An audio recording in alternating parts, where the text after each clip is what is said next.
Thanks, Gary, and good evening, ladies and gentlemen.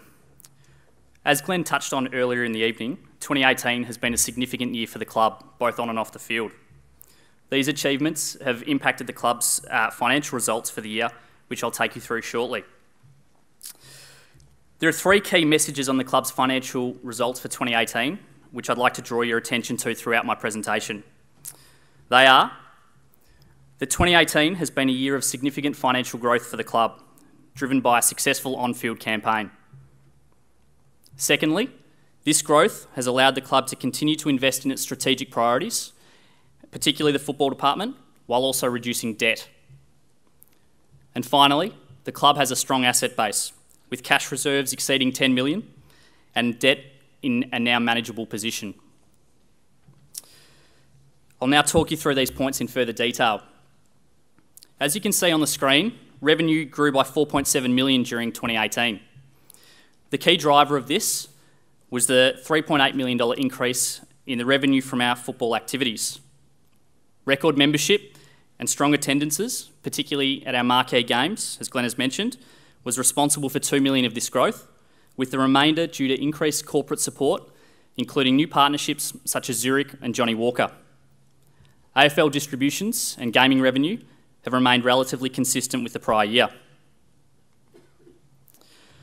This revenue growth has enabled the club to continue to invest in our football program, with growth of $1.6 million in 2018.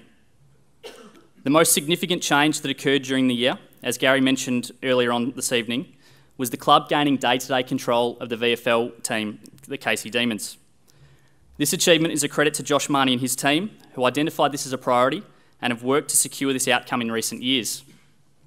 Our football department is well resourced, with expenditure in the top half of the competition, and we look forward to watching them build on the progress of 2018 over the coming seasons. Operating expenditure also grew by 2.9 million in 2018, with over 2 million of this driven by the direct cost of revenue growth spoken to on the previous slide. The club also continued to invest in our strategic plan, including the establishment of a fan growth team to capitalise on improving team performance over the next couple of years to capture the next generation of Melbourne fans. Within the annual report, you may have noticed the disclosure, profit from discontinued operations, which is highlighted on your screen now. This represents the trading profit from the Lee Oak during the year, prior to its sale in July. Whilst the Lee Oak's trading performance allowed the club to generate a profit during 2018, the club is expecting to make an operating profit next year without the venue. This is possible due to the new home game tenancy agreement the club has signed with the MCC, which will see our gate returns grow by more than $1 million next year, as well as the further growth from commercial activities, which Gary has spoken about earlier in the evening. The club's operating profit, when compared to 2017, reduced, which is due in part to the reduction from gaming income at Lee Oak, given its sale in July, as well as the strategic investments mentioned on the previous slide. This is consistent with the club's expectations and as advised in last year's AGM. The club also had a number of abnormal items disclosed outside its operating result this year. The largest of these was the gain on sale from the Lee Oak, which was $7 million, and that represents the proceeds of sale, less the write-off of the carrying value of assets transferred as part of the sale. The club's balance sheet is in a healthy position, as you can see on the screen, at the end of 2018. The key changes are highlighted on the screen right now, and they include cash reserves of 10.4 million as a result of the sale of Lee Oak and debt reduction of 1.5 million. The club has established an investment committee to oversee the management of the proceeds from the sale of Lee Oak, and these proceeds will not be utilised to fund the day-to-day operations of our business.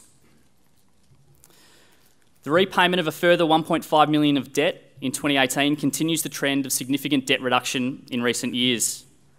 The club's debt balance peaked at $8.2 million at the end of 2013, as you can see on your screen, and the capacity to reduce debt has been a credit to the direction established by Glenn and the board throughout this period. In closing, I would just like to reiterate the three key messages which I outlined at the start of my presentation. And that's that 2018 has been a year of significant financial growth for the club. Secondly, this growth has allowed the club to continue to invest into its strategic priorities and repay our debt. And finally, the club has a strong asset base and manageable debt levels, leaving us well placed to capitalise on future opportunities in the coming years. Thank you.